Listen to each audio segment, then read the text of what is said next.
Hello everyone, my name is Pranav Das and I am a legal intern in Lexis & Company. So now in today's video I am going to discuss a landmark judgment which is based upon a revision special reference number 1 of 2012, and it is under article 143 clause 1 of the Indian Constitution. It is a 2012 judgment and the citation for which is 9 SCR 3111. So this case basically involves Article 143 of the Indian Constitution. So let's have a look first.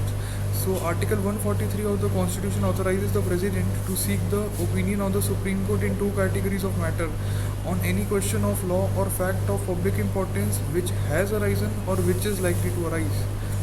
So the case which we are going to talk in this case, the case involved a special reference made by the President of India to the Supreme Court under Article 143 clause 1 of the Indian Constitution. The reference sought the court's opinion on the constitutional validity of the NJAC Act, which is the National Judicial Appointments Commission Act of 2014. The NJAC Act aimed to change the existing systems of judicial appointments in India.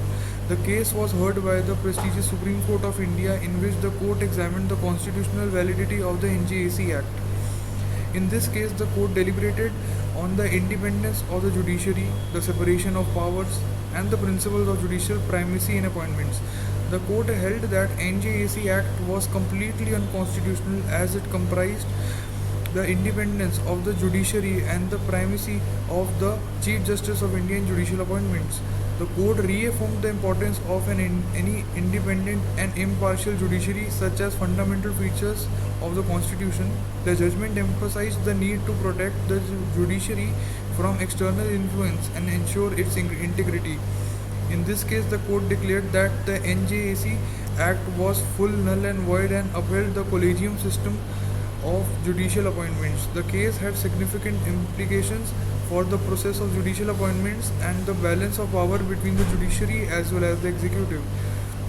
So the judgment reinforced the principle of judicial independence and the court's authority to safeguard it in the Indian constitutional framework.